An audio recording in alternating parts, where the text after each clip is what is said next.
reconnaître que c'est assez rare de voir Jésus dans cet état. On a l'impression qu'il est dévoré d'amertume. Ah, comme il est difficile à un riche d'entrer dans le royaume des cieux. C'est plus difficile à un riche d'entrer dans le royaume des cieux qu'un chameau de passer par le trou d'une aiguille. Et on a envie de lui dire, mais Seigneur,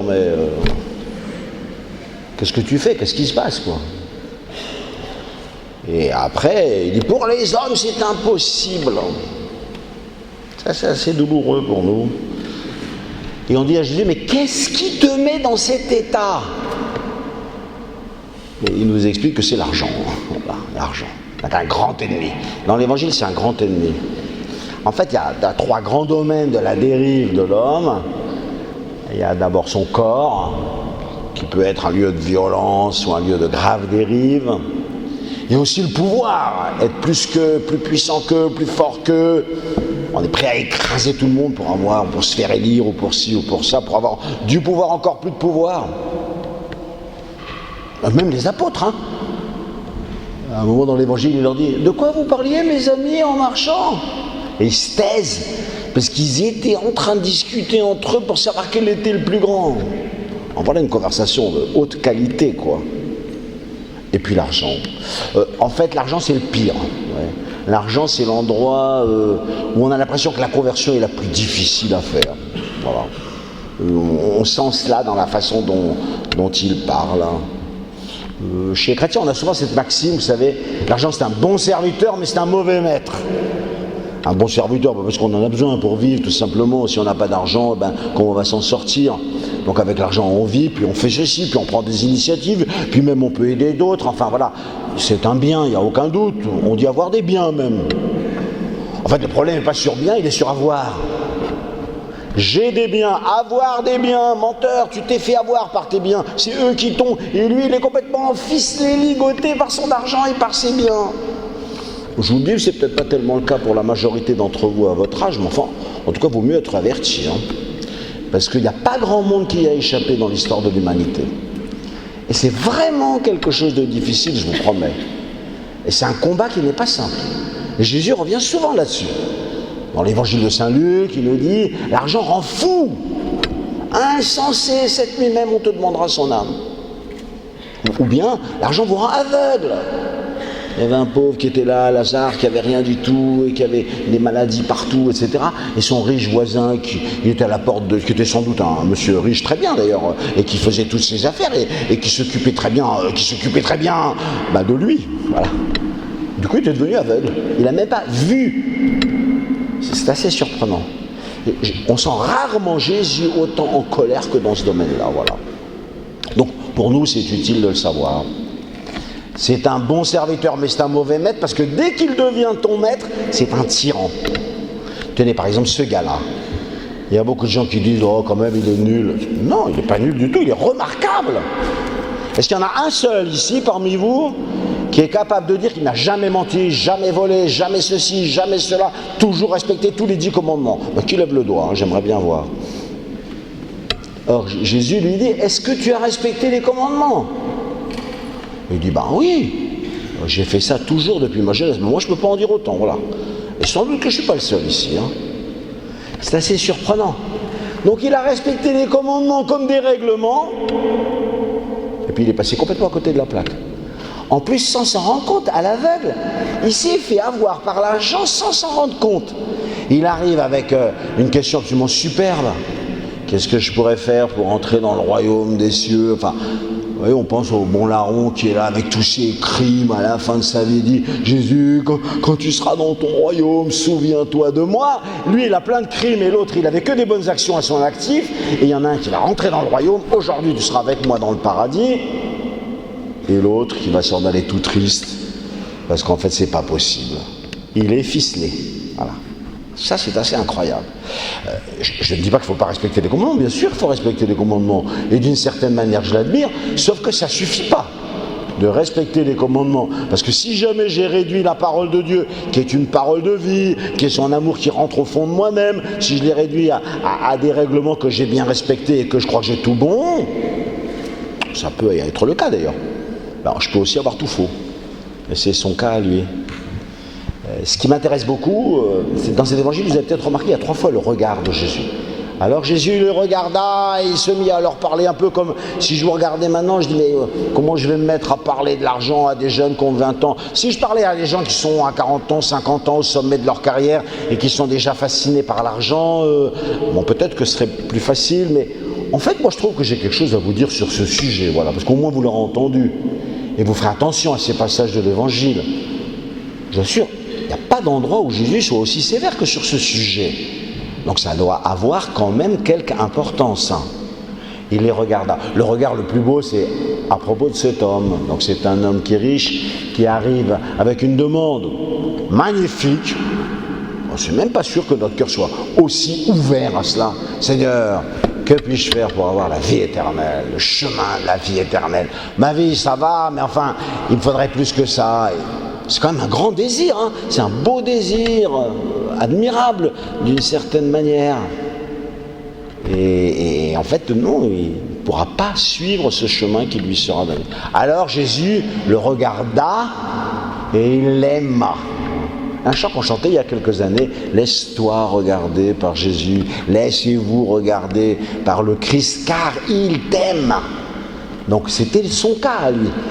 Et on aurait pu espérer que dans ce regard de Jésus, dans cet amour de Jésus pour lui, son cœur allait fondre. Et que ses chaînes allaient disparaître. Et que l'argent, il dirait, c'est rien du tout ce machin-là. Quelquefois, Jésus nous a parlé de manière très précise de l'argent. Il dit, vous savez, celui qui aime l'argent, il finira par haïr Dieu, c'est incroyable. Alors qu'à la fin de la phrase, il dit, celui qui est attaché à Dieu, il dira l'argent c'est de l'argent, quoi. Voilà, oui, on a besoin, merci beaucoup. Bon, ça c'est beau. Donc la condition pour avoir un rapport juste, un petit passage du chapitre 6 de Saint Matthieu, vous connaissez, oui. La condition pour avoir un rapport juste à l'argent, c'est d'être attaché à Dieu. Celui qui est attaché à Dieu, il met l'argent sans juste prix, quoi. Il en a besoin, autant qu'il en a besoin. Quand il en a plus besoin, on peut en donner à ceux qui en ont plus besoin que nous, etc. Enfin, quelque chose qui est un rapport simple. Le dire, c'est facile, hein. Le faire, c'est un peu autre chose. Vous allez me dire, mais comment est-ce que moi je pourrais faire attention à ça et avoir un rapport à l'argent qui soit correct? Je vous dis, c'est un conseil qui va peut-être vous paraître bizarre, hein. Regardez votre manière de communier. Moi, je suis très attentif à ce moment où vous approchez pour communier. Dans le geste de la communion, je vois bien si quelqu'un, en fait, a un cœur de pauvre. Il arrive là et il dit est-ce que je pourrais avoir un petit peu de foi là pour tenir cette semaine, ou un petit peu d'amour pour aimer tous ceux que je vais avoir à aimer demain, après-demain. Il y en a l'un ou l'autre avec qui ça se passe mal. On vient comme des mendiants, voilà.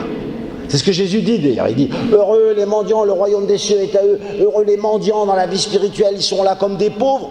Oui, j'ai la foi, j'ai mon baptême, j'ai fait ma confirmation, j'ai ceci et j'ai cela. Enfin, je sais surtout ce qui me manque. En amour, en joie, en douceur, en foi, enfin, toutes les qualités spirituelles. Il m'en manque beaucoup, beaucoup. Alors je viens auprès de Dieu comme un mendiant, comme un pauvre, et j'ai dit tu m'en donnes s'il te plaît. Parce qu'il m'en manque. Et ici derrière moi, il y a plusieurs jésuites. Leur fondateur, Saint Ignace de Loyola, quand il signait ses lettres, à la fin des lettres, il signait Inigo pobre de bonda, ce qui pourrait se traduire par Ignace, mendiant d'amour. Alors il avait de la volonté, il avait des décisions, il avait une intelligence vive, il avait énormément de collaborateurs, il avait un désir missionnaire fantastique, mais il savait qu'il lui manquait l'essentiel là. Et il disait, en fait, il manque l'amour, quoi, rien que ça. Et il vient comme un mendiant d'amour. Je pense que c'est à partir de là que nous pourrons peut-être avoir un rapport juste, vous voyez. C'est-à-dire, si je suis devant Dieu comme un pauvre et un mendiant pour tout ce qui est de la vie spirituelle, parce que bien sûr j'ai la foi, et je vais dire le credo, bien sûr j'aime Jésus, mais enfin, c'est un amour tout petit, misérable, il m'en manque beaucoup, il faut qu'il m'en donne. Alors peut-être, à ce moment-là, j'aurai un rapport plus juste à tous les autres biens. Faites-vous des cœurs de pauvres. Écoutez, si Jésus l'a donné comme la première béatitude, heureux les pauvres dans la vie spirituelle, encore une fois, je préférais qu'on traduise par mendiant. Heureux les mendiants dans la vie spirituelle. Le royaume des cieux est à eux. C'est-à-dire que ceux-là, ils savent qu'ils n'ont rien, alors qu'ils soient tranquilles, on leur donnera tout. C'est un peu pour ça qu'on nous a dit dans la première lecture, dans le livre de la sagesse, on nous présente le sage, finalement il dit quelque chose de juste, j'ai prié, j'ai demandé, j'ai supplié, et je voulais vraiment avoir la sagesse, parce que je sais bien que c'est la chose bien plus importante que n'importe quelle pierre précieuse, n'importe quel argent, et que l'argent, c'est rien du tout à côté de la sagesse, rien du tout. La boue, ils disent. Vous connaissez Salomon. Quand Salomon est roi, attention, il est tout jeune, il a 23 ans quand il commence à être roi. Et Dieu lui dit, demande-moi ce que tu veux. Tout le monde s'attendrait à ce qu'ils disent, je voudrais avoir un royaume puissant, des bonnes armées, gagner tout, etc. et régner sur... Non, pas du tout. Les gens disent, il a demandé la sagesse, plus fin encore que ça. Il a dit, j'aimerais bien avoir un cœur qui écoute. Ah, c'est superbe ça. J'aimerais bien avoir un cœur qui écoute. Une demande magnifique, n'empêche qu'après, au détour de sa vie, il s'est fait avoir pas mal de fois, jusqu'à se planter complètement. D'ailleurs, c'est assez triste. Il ne suffit pas d'avoir le cœur droit. Hein. Après, il faut être ardent dans cette demande, fidèle, constant, persévérant, en disant, Seigneur, tu me rappelleras toujours que l'argent est un danger, que je dois garder un cœur de mendiant, que je dois être un pauvre, et quand j'aurai rien, je sais que tu me donneras tout. On a besoin qu'on nous le rappelle quand même. C'est utile pour nous. Alors à ce moment-là, Jésus, vous sentez cette violence à l'intérieur même des propos de Jésus, et on sent que les apôtres en sont tout surpris. Et alors à la fin, ils disent, qui c'est qui va être sauvé? Il y a quelque chose d'assez sympathique chez les apôtres, ils sont naturels, quoi. Jésus leur dit, pour les hommes, c'est impossible. Mais rassurez-vous, tout est possible à Dieu. Ouvrez les portes, quoi. Ouvrez les portes à Dieu. Laissez-le agir en vous et il fera ce dont vous n'êtes pas capable. Et s'il vous demande beaucoup et s'il vous demande tout, donnez tout. Est-ce qu'il y en a qui doivent abandonner tous leurs biens et tout donner, tout laisser pour partir et pour aller derrière lui? Viens et suis-moi. Oui, il y en a. Il y en a même parmi vous qui sont des religieuses et des religieux. C'est l'année de la vie consacrée cette année. Ça tombe bien, justement. Qu'il y ait des consacrés dans notre famille, dans notre paroisse, dans notre communauté, qu'il y ait un copain ou un proche ou une amie qui rentre dans un ordre religieux, dans un monastère. Finalement, on s'aperçoit que Dieu a tous les droits et il a pris toute sa vie. Alors moi, il faudrait peut-être que je la réoriente, ma vie, et que je la remette à l'endroit. Ceux qui deviennent religieux, c'est leur vocation. N'empêche, ça rend service à tout le monde. Et après, on dit, au fait, moi... j'avance avec droiture devant Dieu. Si jamais Jésus revient ce soir, je me présente debout devant lui, tranquille, paisible. J'ai envie de leur dire merci aux religieux. Le jeune homme riche qui aurait répondu oui, qui aurait dit oui, l'argent c'est que de l'argent, je laisse tout ça et je te suis tout de suite. Après tout, il y en a pas mal qui l'ont fait, comme Saint Antoine, comme pas mal de saints dans l'histoire de l'humanité. Extraordinaire. Bel exemple pour nous. Laissez celui qui aura laissé son père et sa mère et sa maison et ses frères et ses soeurs et ceci et ceci et ceci et cela, il aura tout au centuple dès cette terre. Sauf un père, bien sûr. Vous avez regardé le texte de près, il n'y a pas le père à la fin, parce que vous n'avez qu'un seul père. Donc on n'aura pas 100 pères, ça c'est pas possible. Mais 100 personnes qu'on regardera comme des frères, comme des sœurs, comme des mamans, tellement de gens qui nous ont rendu service, 100 maisons qui nous sont ouvertes et où on est accueillis comme chez nous. C'est vrai qu'il y a une surabondance dans l'église. C'est une fraternité qui semble n'avoir pas de limite. J'ai la joie de faire pas mal de voyages, comme le mois dernier à Madagascar, la semaine dernière en Espagne, etc. Et dans tous ces endroits, j'ai l'impression d'être à la maison, de rencontrer mes frères. Un vrai centuple, quoi. Il y a quand même un mot qu'il ne faudrait pas oublier. Avec des persécutions. Ah. C'était pas dans la première partie de la phrase, mais c'est dans la deuxième. Avec des persécutions. Bah oui, il y en a. Ils te critiquent, ils te traitent de tout, que t'es ringard, que t'es ceci, que t'es cela, etc. Bon. C'est comme ça depuis le début. En fait, en 2015, on peut dire qu'on a été servi sur cette affaire-là. Vous vous rappelez les visages des Coptes, d'Égypte et d'Éthiopie? Vendredi soir, ici à la cathédrale, il y avait un prêtre d'Addis Abeba qui nous a raconté que plusieurs des 21 Coptes qui avaient été assassinés sur les plages en Libye, vraiment par haine de leur christianisme, ils étaient d'Addis Abeba et de sa paroisse. Avec des persécutions. Moi je ne sais pas l'arabe, mais ceux qui savaient l'arabe m'ont dit, pendant qu'on a vu le film, il mourait en disant le nom de Jésus. Incroyable, exactement comme Jeanne d'Arc, des siècles plus tard, pendant que son bûcher brûlait, elle disait Jésus, Jésus, et eux ils mouraient en disant le nom de Jésus. Alors vous et nous avons des persécutions minuscules à côté de ça, on pourrait peut-être les supporter, les vivre, en tout cas ne pas être étonnés. que parfois ça nous vaille des critiques. Et ne pas dire, oh, maintenant j'irai plus jamais que je suis chrétien parce que des fois il y a des gens qui me traitent de ringard et ceci et cela. Ben, si tu t'arrêtes à la première difficulté, ben, ton témoignage ça ne va pas aller très loin. Hein. Voilà l'évangile d'aujourd'hui.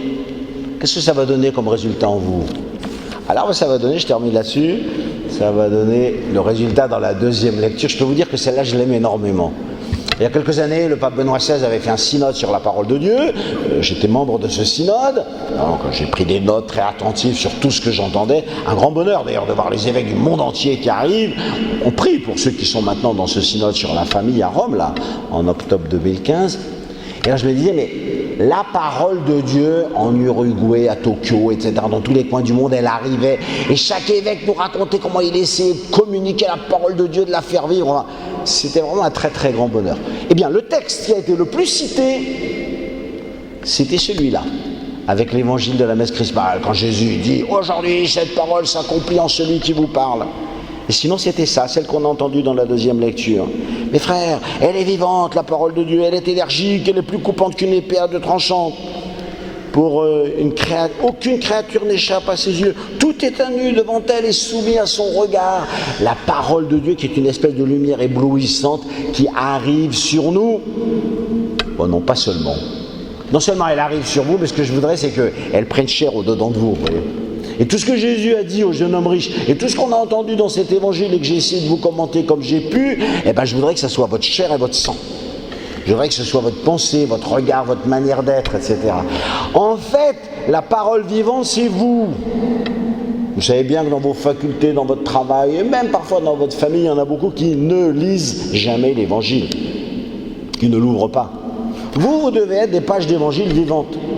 Que cette parole de Dieu, cette colère de Jésus sur ce sujet, ou un autre passage, soit tellement entré en vous, que ce soit le verbe fait chair, quoi. La parole qui devient votre chair et votre sang, votre cœur et votre esprit, et après les autres, quand ils vous voient vivre, ils disent, ah ben là voilà la parole de Dieu, voilà l'évangile qui est vivant en face de moi, ouais, ça va les éblouir. Alors c'est ça que je vous souhaite. Nous sommes au début d'une année, le Festival Open Church qui parle un peu, qui va avec la rentrée universitaire. Qu'est-ce que je vous souhaite, moi, au début de cette année? Eh bien, d'être la parole de Dieu faite chair, quoi. C'est-à-dire la parole de Dieu en chair et en os. Et que tous ceux qui vous rencontrent, ils voient, ils entendent, ils découvrent, ils soient éblouis par la parole de Dieu.